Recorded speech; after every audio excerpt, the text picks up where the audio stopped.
Bonjour tout le monde, bienvenue sur une nouvelle vidéo des lectures de Pipin. J'espère que vous allez bien. Alors, je sais pas si vous avez vu la vidéo précédente du Pumpkin Autumn Challenge où je vous parle de mes déboires avec mes vidéos. J'avais déjà filmé celle-ci et les rushs du moment où je les ai basculés sur l'ordinateur ont été corrompus pour je ne sais quelle obscure raison. Ce qui fait que j'avais plus du tout aucune matière pour travailler. Il a fallu que je supprime tout et que donc je retourne cette vidéo. Je suis ravie, j'ai que ça à faire bien sûr. Et en plus, après j'ai tout le montage encore à me retaper. Mais enfin bon. Donc j'ai essayé un nouveau, on va dire, setup en même temps avec le micro un peu plus près et plus trop sur le côté. On va voir si le son est un peu mieux suivant comment je bouge la tête et en fonction de comment je parle avec les objets. Voir si ça coupe pas trop le son, si c'est mieux ou non. En attendant, on a un petit décor hivernal, un petit peu noëlesque, et je vais vous présenter une palle hivernale, une pile à moudre, une pioche à lire, avec plusieurs titres qui me font envie. Je ne vais pas tout lire, j'en ai peut-être certainement oublié, je vais peut-être même en rajouter d'autres et en remplacer certains que j'avais initialement choisis, mais en tout cas, ce sont des lectures qui m'inspirent l'hiver. On va voir ça ensemble tout de suite. Alors, contre toute attente, on va commencer par tout le côté un petit peu romance, et notamment romance de Noël. Parce que oui, à cette période de l'année, on voit fleurir énormément de téléfilms de Noël, mais côté littéraire, c'est vraiment le côté romance de Noël qui prend le pas sur tout le reste. C'est pas mon truc, la romance, je pense que vous commencez à le comprendre si vous suivez cette chaîne depuis un petit bout de temps. Mais cette année, vu que c'est l'année où je teste plein de choses, je me suis dit, allez, on va tester les romances de Noël. Et ça tombe bien parce que les éditions Cadaline m'ont fait parvenir celle que je vous mets juste ici, Noël et les montagnes russes et toi, avec une très jolie couverture dans des tons pastels. Donc je me dis, il va y avoir l'ambiance un peu féerique de Noël, il va y avoir un côté parc d'attractions parce qu'ils vont aller à Europaland, et il y a un côté aussi un petit peu domaine viticole que j'aime beaucoup, donc on va aller voir ce que ça va donner. Mais cette ambiance un petit peu festive noëlesque peut-être peut faire passer les romances de Noël un peu mieux, on va dire, qu'une romance contemporaine classique avec lequel j'ai du mal. J'ai également une romance de Noël des éditions Charleston qu'il faut que je lise, donc je vous mets la couverture pareil juste ici. Je ne sais absolument plus de quoi ça parle parce que je l'avais reçu l'an dernier avec la newsletter. Et c'est pas grave, je me dis c'est l'occasion, avec cette période de l'année, de la sortir, de la découvrir et de voir si ça passe ou non sur une autre maison d'édition. Il y a également ce titre-ci que j'aimerais beaucoup découvrir, 25 Faubourg des Étoiles de Laetitia Arnoux, qui est publié chez Twinkle Éditions. C'était la campagne Ulule de l'an dernier, j'avais très envie de le découvrir, mais vu que c'est un gros bébé, je n'avais pas eu le temps. Donc je me dis que peut-être cette année, c'est la bonne parce que l'ambiance est très festive à l'intérieur. Donc j'ai bien envie de découvrir ce que ça va donner, surtout que franchement au niveau de la couverture déjà, ça m'attire beaucoup et en général c'est un bon point. Si je suis attirée par une couverture, ça me donne envie d'aller découvrir ce qu'il y a à l'intérieur. J'ai envie de côté un peu cocooning, un petit peu doudou, et apparemment celle-ci est un côté un peu aussi doudou macaron, parce que qui dit romance dit Tina Muir, et celui-ci, je ne l'ai pas encore lu, et j'ai très envie de le découvrir cet hiver en lové sous un plaid au coin du feu.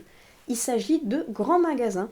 Alors il ne prend pas certes place dans la période de Noël, mais je me dis comme c'est une romance, ça va être je pense quelque chose d'assez doudou et cocooning, que j'aime beaucoup la plume de Tina, et je sais pas pourquoi, mais j'ai envie de le découvrir à cette période de l'année. Quelque chose me dit que c'est la bonne période, la bonne saison. Donc c'est l'occasion de le sortir pour pouvoir continuer de lire ma collection des Tina Muir. Je vous parlais donc du côté cocooning un petit peu gourmand avec ce doudou macaron. Ça va me permettre de faire une transition vers justement des lectures cocooning, des lectures réconfortantes, cosy et même gourmandes. Et on commence avec ma dernière acquisition, Goûter d'hiver de Deborah Julianos. Et de la même autrice et dans le même format d'édition, j'ai les goûters d'automne que j'avais vraiment beaucoup aimé, que j'ai découvert l'an dernier lors d'une campagne Ulule. Comme ça avait bien marché et comme les gens étaient contents de ce qu'elle avait proposé, elle a recommencé cette année en proposant des goûters pour l'hiver. Et ça tombe bien, vu qu'on est en hiver, je suis curieuse de le découvrir et après d'aller déguster ce qui est proposé parce que regardez, ça a l'air absolument divin, délicieux, et en tout cas moi je trouve que c'est très très joliment présenté. Ça me donne envie d'aller tout déguster. Là aussi, il y a un côté un petit peu dégustation festive avec Mon hiver cosy de Caroline Millet. Parce que même si je l'ai déjà lu l'an dernier, il est vraiment parfait pour cette période, comme elle fait pour chaque saison. À chaque nouvelle saison, j'ai envie de le ressortir parce que je trouve qu'il est vraiment doux, cocooning, qu'il donne envie de se lever pareil au coin du feu avec son plaid et de le redécouvrir ou de le découvrir.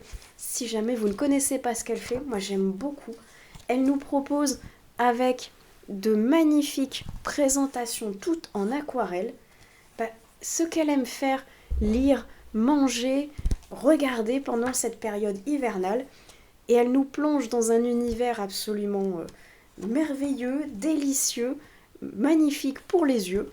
Et c'est le genre de livre que j'aime bien ressortir à cette période de l'année, parce qu'à chaque fois, même si je le connais, j'aime faire plaisir, on va dire, à mes yeux et à mes papilles, parce qu'il y a également des recettes à l'intérieur, pour pouvoir me replonger dans une ambiance hivernale vraiment douce et cosy grâce à l'œuvre de Caroline Millet. On reste dans du gourmand, mais on bascule sur un roman avec le chocolat, parce que cette période de l'année est vraiment propice à la gourmandise et à dévorer les chocolats, et c'est quelque chose que j'aime terriblement, et bien c'est bien ça. Donc le chocolat, c'est de Johanna Rhys. Moi j'ai la version publiée chez J'ai lu, avec la couverture du film où il y a Juliette Binoche et Johnny Depp. Film que j'aime bien parce que pareil, il est terriblement gourmand. Et rien qu'à voir les images, on a presque l'odeur du chocolat, les saveurs en bouche. Et ça donne terriblement envie d'aller dévorer une boîte tout entière. C'est pas bien, mais le chocolat, c'est trop bon pour y résister. Encore une envie de bons petits plats avec une enquête, cette fois-ci, d'Anna Swenson, avec la meurtre et tarte au citron meringuée. Parce que moi, je vous présente celui-ci parce que j'en suis à celui-là, mais il y a une version beaucoup plus noëlesque que je vous mets juste ici, parce que la couverture fait vraiment festivité de Noël. Et de toute façon, on va retrouver dans chaque tome des enquêtes policières, mais également des recettes de cuisine. Donc, il y a vraiment un côté un peu cocooning, je trouve, à dévorer une enquête avec un cookie, et pourquoi pas ici une tarte au citron meringuée. Ça donne à chaque fois l'eau à la bouche, et ça se lit franchement super vite, parce que la plume de Joanne Flock est tellement fluide qu'on n'arrive pas à voir passer les chapitres, on est directement arrivé à la fin sans même s'en rendre compte. Donc celui-ci, j'ai très envie de le dévorer à cette période de l'année. Et comme Anna Swenson, c'est un cozy mystery, ça me permet de faire une douce transition un peu plus frissonnante vers maintenant tout ce qui est un petit peu polar, un petit peu thriller, parce que même si j'aime en lire toute l'année, il n'y a pas mieux pour pouvoir frissonner et se glacer le sang à cette période de l'année. Et en général, quand il y a une couverture dans les tons un peu froids, un peu enneigés, hivernaux, c'est encore mieux. Donc là, j'ai le combo gagnant avec un policier à la couverture hivernale, avec Crimes inavoués de Margot Dalton, publié aux éditions Mira. Je ne sais absolument plus de quoi il parle, parce que ça fait un bon bout de temps que ma mère me l'a passé, mais je me dis que c'est pas grave, je vais le découvrir à l'aveugle, et ce serait l'occasion de sortir enfin de ma palle depuis le temps qu'il y prend la poussière. Alors lui, il prend pas tout à fait la poussière parce qu'il est nouveau dans ma palle, je vous mets la couverture juste ici, parce que je l'ai en e-book.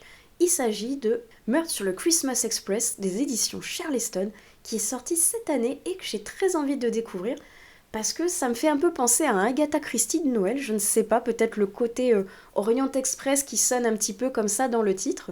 J'ai bien envie de voir ce que ça va donner, parce qu'en tout cas la couverture fait très hivernale.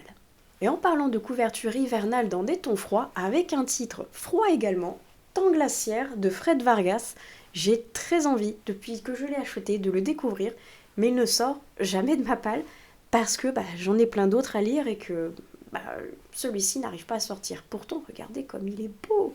Ces éditions de chez J'ai lu, en hardback et en format poche, moi je le trouve super beau. J'ai trop envie de le découvrir. En plus, j'ai encore jamais lu de Fred Vargas, donc ce serait franchement une double occasion de le sortir. Peut-être cette année, en tout cas. Il fait vraiment un peu côté hivernal, frisson, et le titre est parfait avec Temps glaciaire pour pouvoir le sortir pendant l'hiver.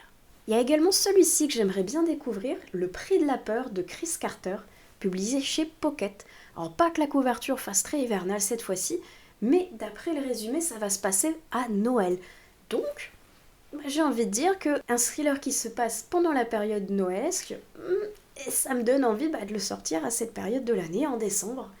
Est-ce que je vais réussir ou non? Je ne sais pas, mais en attendant, celui-ci, j'aimerais bien le piocher parce que, je sais pas, il a l'air sympa, il m'attire, j'ai très envie de le découvrir. Il y a également celui-ci que j'aimerais bien découvrir, il s'agit de Les Enfants de Pickwood de Rod Marty, publié chez Scrineo. Parce que cette couverture enneigée me donne envie de le sortir là pendant les mois froids, peut-être décembre, janvier ou février. Mais pendant qu'il neige, en tout cas, ça me donne envie de le sortir quand j'ai froid. Parce que c'est pas le genre d'ambiance qui va peut-être me faire envie de le sortir au niveau du mois d'août, par exemple.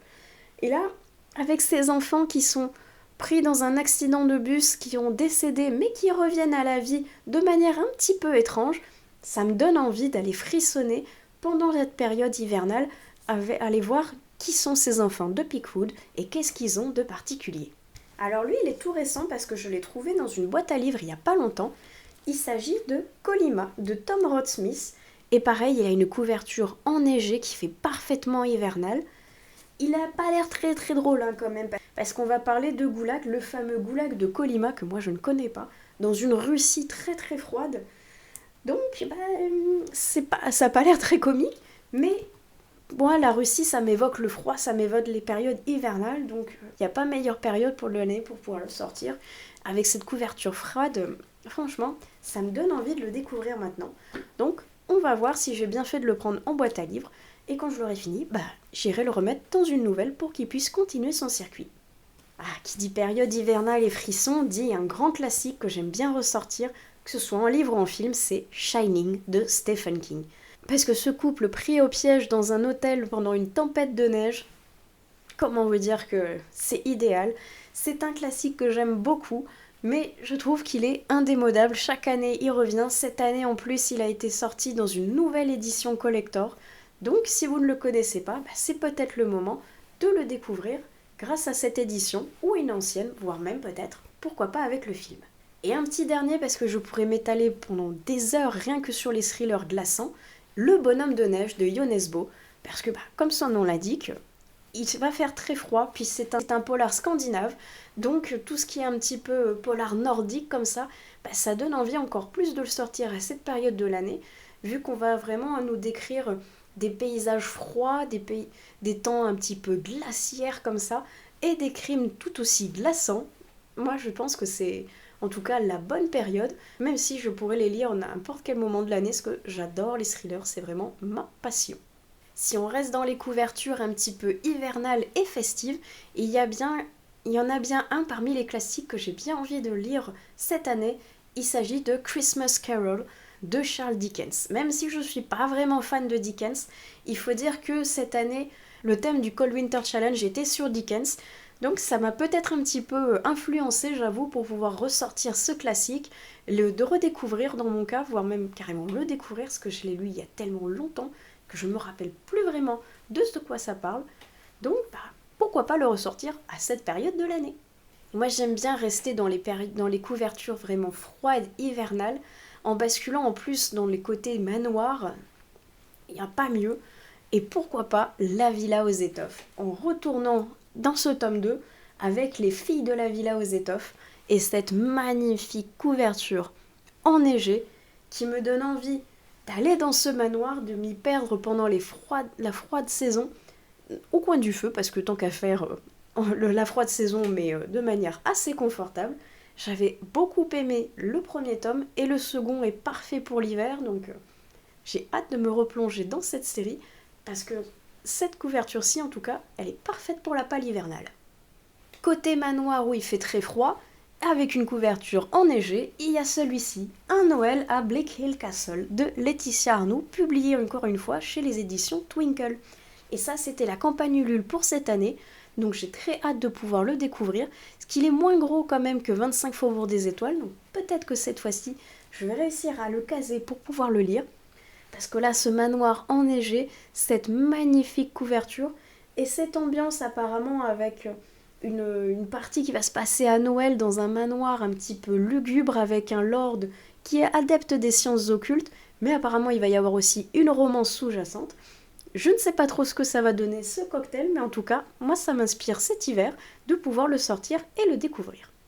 Alors là, on oublie les manoirs enneigés, mais on va rester quand même dans un côté froid polaire, dans un côté nature givrée, avec ce titre que j'ai depuis l'an dernier, que j'avais pas réussi à caser, mais que j'ai très envie de découvrir. Il s'agit de Indian Creek de Pete Fromm, publié dans cette très jolie édition de chez Gallmeister, collection Totem. Parce que franchement, cette couverture enneigée, elle me fait terriblement envie. Et Pete Fromm est vraiment, franchement un auteur parfait dans le nature writing pour pouvoir s'évader là dans les montagnes enneigées. Ah, je pense que ça doit être vraiment magique, dépaysant et fascinant à lire pendant cet hiver. Et si on continue dans le côté un petit peu dépaysant avec un paysage enneigé, regardez-moi cette magnifique couverture. Les éditions Twinkle, de toute façon, ils font des trucs, c'est magique à chaque fois. Ici, nous avons Stories from Snowdonia de Jeremy Angelo, avec cette couverture enneigée, ce petit corgi trop chou, cette ambiance tartan derrière. Oh, moi j'aime beaucoup. J'ai très envie de le découvrir parce que c'est pareil, lui je l'avais récupéré pour l'hiver et ben j'ai pas eu le temps encore de le sortir, donc peut-être que cette année c'est la bonne. Mais en tout cas c'est pareil, cette ambiance enneigée me donne envie de le sortir pendant la saison hivernale. Et celui-ci, je l'ai trouvé également dans une boîte à livres, et pareil, un paysage enneigé, il s'appelle La Route de glace, c'est de Yves Violet, aux éditions Pocket. Et là, on va être pareil encore dans la froide Russie, durant la guerre, avec une jeune ballerine, si je ne me trompe pas, qui va devoir fuir l'URSS. Et je crois qu'il y a une histoire un petit peu d'espionnage, je ne sais plus trop. J'ai pas trop envie de relire le résumé pour rester un petit peu, entre guillemets, dans la surprise et le flou. Mais en tout cas, pareil, avec une couverture enneigée comme celle-ci, ça me donne envie de le lire pendant les froids mois d'hiver et de découvrir ce qui se passe avec cette ballerine du Bolchoï en Russie. Et je pense qu'on va terminer cette vidéo avec la séquence Young Adult Jeunesse, parce qu'il y a aussi plein de titres et de couvertures enneigées pour les plus jeunes. Et je commence avec celui-ci, Là où réside l'hiver, de Laetitia Arnoux, encore chez Twinkle. Mais franchement, est-ce qu'on peut résister à ce genre d'ouvrage? C'est impossible, c'est beaucoup trop beau et ça me donne terriblement envie d'aller dedans, d'aller voir ce qui se cache sous cette couverture magnifique. Et apparemment, on va être sur un conte un peu hivernal sur Jack Frost. Donc, je suis curieuse d'aller voir ce que ça peut donner. Parce qu'en plus, Laetitia Arnoux, elle fait des magnifiques illustrations comme ça. Donc, je suis curieuse d'aller découvrir son univers et sa plume avec, pourquoi pas, ce titre-ci. Alors, il est caché derrière ma tête et la candy cane, et honnêtement, comme il était dans le coffret, j'avais pas envie de le déranger. La saga La Passe Miroir est vraiment parfaite aussi pour l'hiver, vu que le premier tome s'appelle Les Fiancés de l'hiver. Honnêtement, il serait parfait lui aussi. On est vraiment dans des contrées froides, dans de la magie, dans une ambiance un petit peu glacée par moments. Donc, ça me donne envie de continuer cette saga, parce que j'en suis au second tome. J'ai bien envie de la découvrir, de la continuer cet hiver. Côté jeunesse et graphique, il y a ce tome-ci de Elfie que j'ai bien envie de continuer. C'est le 3e tome, mais c'est celui qui se passe à Noël, pendant la période donc hivernale, et pendant la période gourmande aussi, ce que vous voyez, il y a plein de petits pains d'épices tout autour. Et honnêtement, les designs sont beaucoup trop choux. Et vous voyez, il y a des sapins de Noël un petit peu partout, des paysages enneigés. Donc ça me donne envie de le découvrir à cette période de l'année. Et honnêtement, comme c'est une BD, ça va se dévorer et ça va s'apprécier au coin du feu avec un bon café bien chaud. Mais les grimoires d'Elfie, en tout cas ce tome-ci, il est parfait. Il y a également Mr. Jack que j'aime beaucoup ressortir, que ce soit à la période d'Halloween ou de Noël, vu que c'est l'étrange Noël de Monsieur Jack, qui se situe à mi-chemin entre Halloween et Noël, avec ce personnage, le roi d'Halloween, mais qui s'ennuie, qui a décidé d'innover en tombant par hasard dans la magie de Noël, et il a décidé de remplacer le Père Noël. Et on va partir dans des choses un petit peu folles, parce qu'un personnage d'Halloween qui décide de faire Noël, ça se passe pas comme prévu. Et moi j'aime beaucoup Jack, c'est un univers de Tim Burton que j'aime tout particulièrement, surtout lui là, Zoro, le petit chien au nez lumineux, moi j'aime beaucoup. Les designs sont assez particuliers parce qu'il faut aimer le style de Tim Burton, mais moi comme j'aime beaucoup, j'ai bien envie de le redécouvrir cette année. Et je vais terminer avec un roman jeunesse que je n'ai pas encore lu mais que j'aimerais bien découvrir. Il s'agit de La grande aventure du cochon de Noël de J.K. Rowling, que j'aimerais bien découvrir parce que le titre, parce que cette ambiance dans la couverture me donne envie de le découvrir pour Noël. Peut-être que ça va être magique, féerique, peut-être que ça va être un côté un petit peu conte pour enfants, je ne sais pas encore, mais en tout cas, ça m'inspire cette période de l'année, ça m'inspire la découverte, la féerie, les paillettes dans les yeux comme les enfants. J'ai envie de voir ce que ça va donner. Et voilà, c'était donc un peu un tour d'horizon de tous les titres que j'ai dans ma palle qui font un petit peu sur le thème hivernal, ou pourquoi pas Noël, fait les fêtes, la neige, le froid, tout ça. Je ne vais certainement pas lire tout ça, mais c'est un peu une pioche de lecture, ça me permet de récupérer des idées à droite à gauche pour fournir soit un challenge, soit une envie littéraire passagère. J'ai largement de quoi faire, de quoi m'inspirer pour cet hiver. Donc, on va voir parmi tous ces titres lesquels j'aurais pu piocher et que j'aurais pu réussir à lire cette année. N'hésitez pas à me dire dans les commentaires si vous aussi vous faites une pioche pour l'hiver, si parmi les titres que je vous ai présentés, il y en a que vous avez déjà lus ou certains qui vous inspirent, qu'on puisse échanger tous ensemble sur ces titres. Sur ce, moi je vais vous laisser ici, je vais vous souhaiter d'excellentes lectures hivernales, passez également de bonnes fêtes parce que je pense que cette vidéo-ci va sortir juste avant Noël. Donc passez également de très bonnes fêtes, de belles lectures à vous, et je vous dis à plus tard dans une autre vidéo des lectures de Pipin. Allez, ciao!